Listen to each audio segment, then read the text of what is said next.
Hi guys, welcome to the channel. आप सबका स्वागत है। आज का जो टॉपिक है वो है warning science of Fehling stock in the market. तो ऐसी कंपनीज जो कि स्टॉक मार्केट में फेल होने वाली हैं, उसके इंडिकेटर्स क्या होते हैं और हम उसको कैसे आइडेंटिफाई कर सकते हैं। तो इतने सालों में आप लोगों ने बिज़नेस को एक्सपैंड होते सुना होगा, देखा होगा, उनके जो ग्रोथ रेट है वो इंक्रीज़ होते सुना होगा, राइट। और बहुत अच्छे रिटर्न्स देते भी सुना है।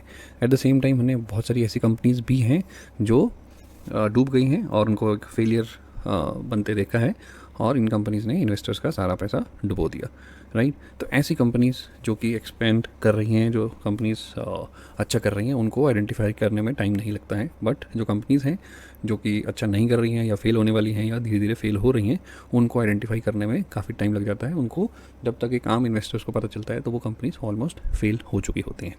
तो कुछ इंडिकेटर्स हैं जो ऐसी कंपनीज़ को फ्रॉड आइडेंटिफाई करने में हेल्प करते हैं, तो वो मैं इंडिकेटर्स आपके साथ शेयर करना चाहूँगा। तो पहला जो इंडिकेटर है वो है डेट रीस्ट्रक्चरिंग या नॉट एबल टू पे द लोन्स। तो कुछ कंपनीज़ जो अपना जो लोन्स है वो टाइमली पे नहीं कर पा रही हैं या वो बार बार डेट रीस्ट्रक्चरिंग कर रही हैं, तो ये सबसे पहला इंडिकेटर है कि कंपनी की फाइनेंशियल सिचुएशन ठीक नहीं है। और कंपनी की आप इनकम स्टेटमेंट जब चेक करेंगे तो आपको ये चीज़ें पता चल जाएंगी। तो जनरली जो कंपनीज़ हैं वो अपना इंटरेस्ट कवरेज रेशो जो है वो 1.5x रखती हैं। अगर ये जो रेशो है 1x से नीचे चला जाता है तो आई थिंक आप लोगों को अपना पैसा ऐसी कंपनी से टाइमली निकाल लेना चाहिए। दूसरा इंडिकेटर है नेगेटिव कैश फ्लो। तो जब हम कंपनी के फाइनेंशियल स्टेटमेंट देखते हैं और हमें पता चलता है कि कंपनी के पास प्रॉपर कैपिटल एक्सपेंसेस नहीं है और उसका जो कैश फ्लो है वो अप्रोप्रिएट नहीं है या नेगेटिव है, तो ये दूसरा इंडिकेटर है कि हम इस कंपनी से जल्द से जल्द अपना इन्वेस्टमेंट निकाल सकें। तो करंट क्वार्टर का जो कैश फ्लो है पिछले क्वार्टर से कंपेयर करके ये पता लग सकता है कि कंपनी का जो नेगेटिव कैश जो फ्लो है वो नेगेटिव में है और this is not a positive signal at all to keep invested in such companies, right. तीसरा जो है एक्सटर्नल ऑडिटर्स फ्रीक्वेंट चेंज।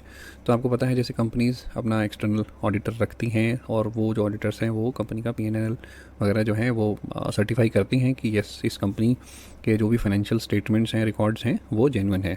और ये एक नॉर्मल प्रैक्टिस है मार्केट में जो कि ऑडिटर्स एक कंपनी के साथ लंबे टाइम तक काम करते हैं, राइट।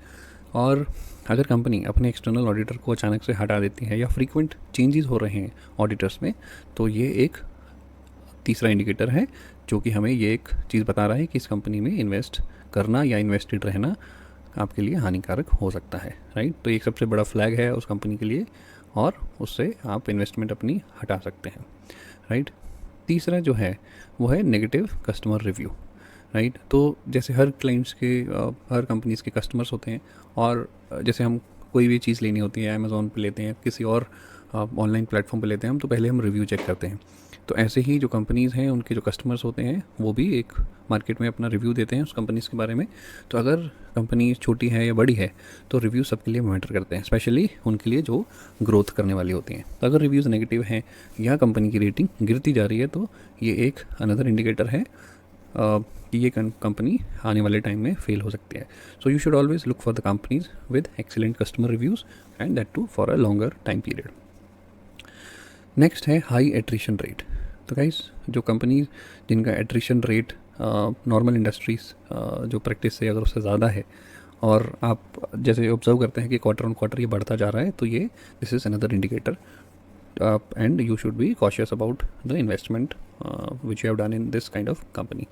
और स्पेशली उस कंपनीज़ की जो टॉप मैनेजमेंट है उसमें अगर बहुत बड़े चेंजेस आ रहे हैं और हायर एंड फायर वाली सिचुएशन है तो आपको अपना पैसा ऐसी कंपनी से एकदम से निकाल लेना चाहिए।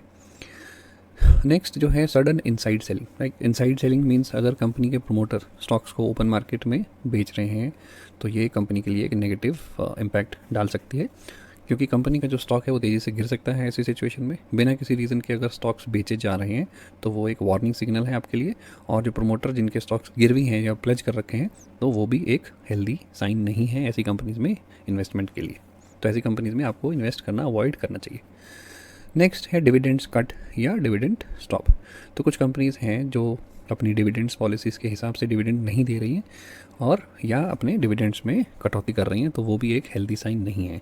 But yes at the same time कुछ कंपनीज़ ऐसी हैं जो कि एक इन्वेस्ट करना चाह रही हैं आने वाले टाइम में और उनको एक बड़ा कैपिटल एक्सपेंस करना है, तो वो for a change like 1 quarter 2 quarter या किसी स्मॉल टाइम पीरियड के लिए वो अपना डिविडेंड्स रोक सकते हैं। But in that case it is not a negative sign at all, it is a positive sign as well.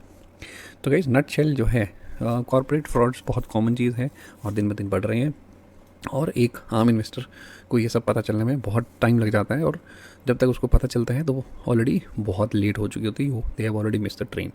तो उनका पैसा ऑलमोस्ट ज़ीरो हो चुका होता है। तो हमें ये देखना चाहिए कि कंपनी के परफॉर्मेंस इंडस्ट्री के परफॉर्मेंस के कंपैरिजन में कैसी है, कुछ ऐसी डेवलपमेंट हो रही है उस कंपनीज़ में जो कि नॉर्मल नहीं है। तो ये सारी एक वार्निंग सिग्नल है आपके लिए, जिस पे आपको तुरंत एक्शन लेना चाहिए। जब भी इन्वेस्ट करें तो बिज़नेस को अंडरस्टैंड करें, कंपनी के फाइनेंशियल परफॉर्मेंसेस देखें, कंपनीज़ की मैनेजमेंट को देखें और उसकी ग्रोथ देखें।